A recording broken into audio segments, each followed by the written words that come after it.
أعوذ بالله من الشيطان الرجيم. بسم الله الرحمن الرحيم. إنا أرسلنا نوحا إلى قومه أن أنذر قومك من قبل أن يأتيهم عذاب أليم. قال يا قوم إني لكم نذير مبين. أن اعبدوا الله واتقوه وأطيعون يغفر لكم من ذنوبكم ويؤخركم إلى أجل مسمى إن أجل الله إذا جاء لا يؤخر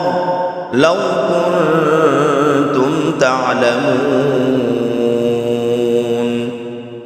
قال رب إني دعوت قومي ليلا ونهارا فلم يزدهم دعائي إلا فرارا. وإني كلما دعوتهم لتغفر لهم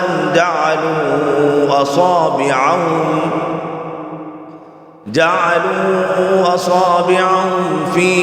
آذانهم واستغشوا ثيابهم وأصروا واستكبروا استكبارا.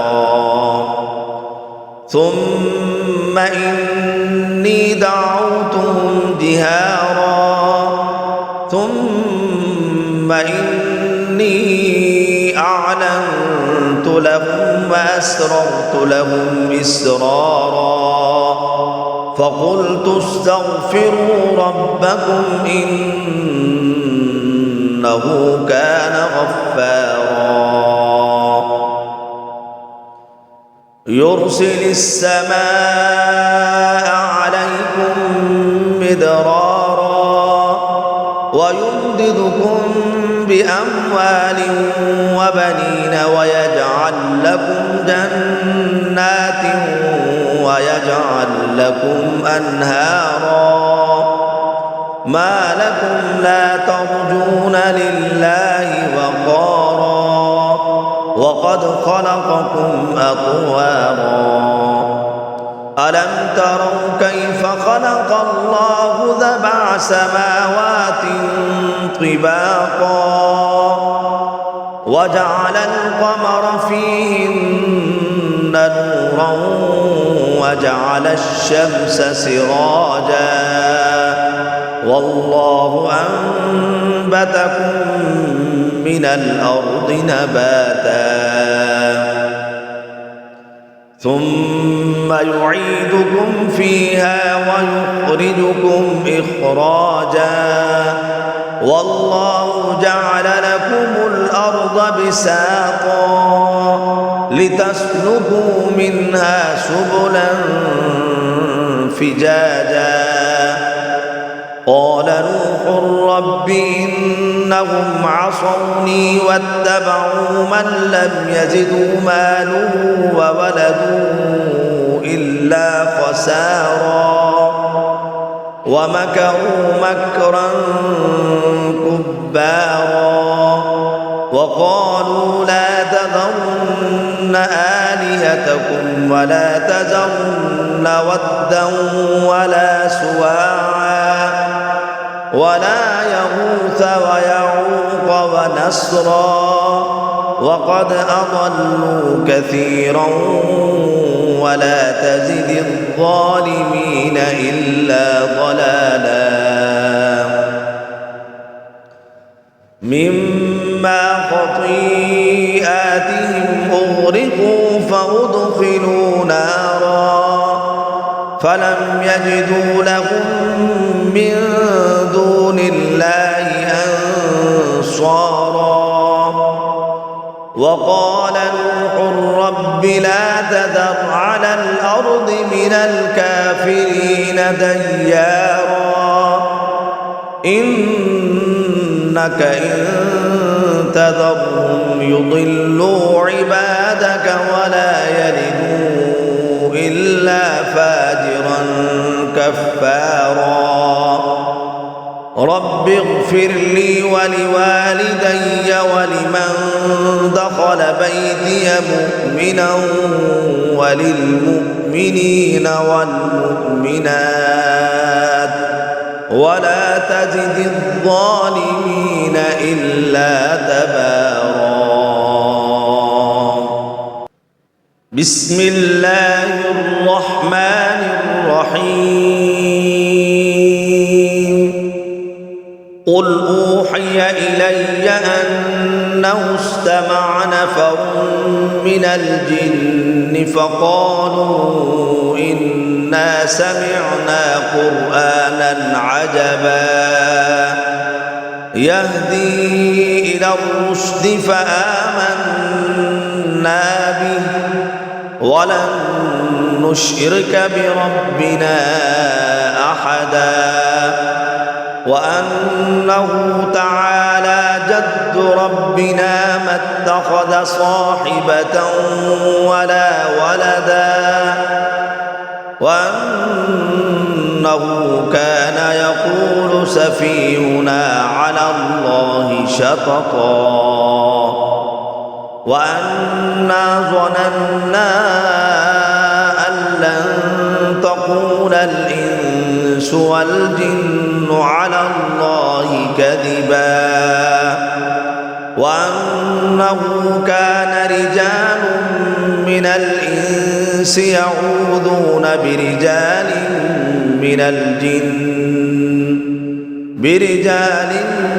من الجن فزادوهم رهقا وأنهم ظنوا كما ظننتم أن لن يبعث الله أحدا وأنا لمسنا السماء فوجدناها ملئت حرسا شديدا وشهبا وأنا كنا نقعد منها مقاعد للسمع فمن يستمع الآن يجد له شهابا رصدا وأنا لا ندري أشر أريد بمن في الأرض أم أراد بهم ربهم رشدا وأنا منا الصالحون ومنا دون ذلك كنا طرائق قددا وأنا ظننا أن لن نعجز الله في الأرض ولن نعجزه هربا وأنا لما سمعنا الهدى آمنا به فمن يؤمن بربه فلا يخاف بخسا ولا رهقا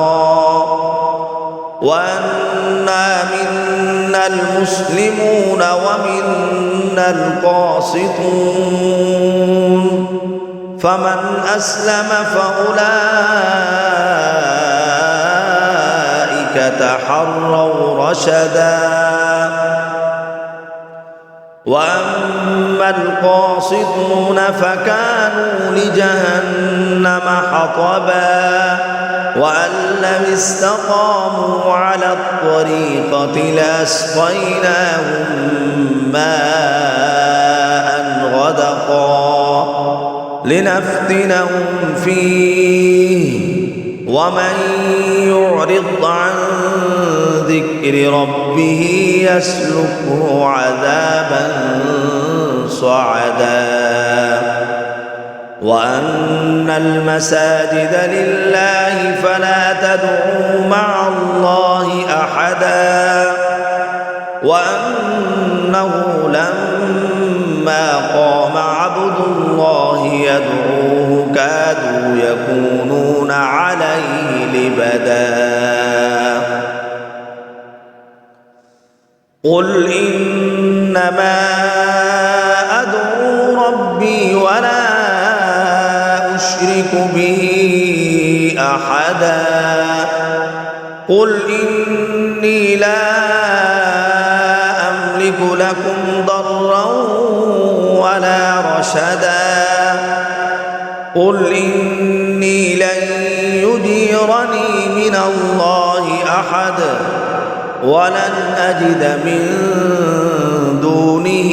ملتحدا إلا بلاغا من الله ورسالاته ومن يعص الله ورسوله فإن له نار جهنم خالدين فيها أبدا حتى إذا رأوا ما يوعدون فسيعلمون من أضعف ناصرا وأقل عددا قل إن أدري أقريب ما توعدون أم يجعل له ربي أمدا عالم الغيب فلا يظهر على غيبه أحدا إلا من ارتضى من رسول فإنه يسلك من بين يديه ومن خلفه رصدا ليعلم أن قد أبلغوا رسالات ربهم وأحاط بما لديهم وأحصى كل شيء عددا صدق الله العظيم.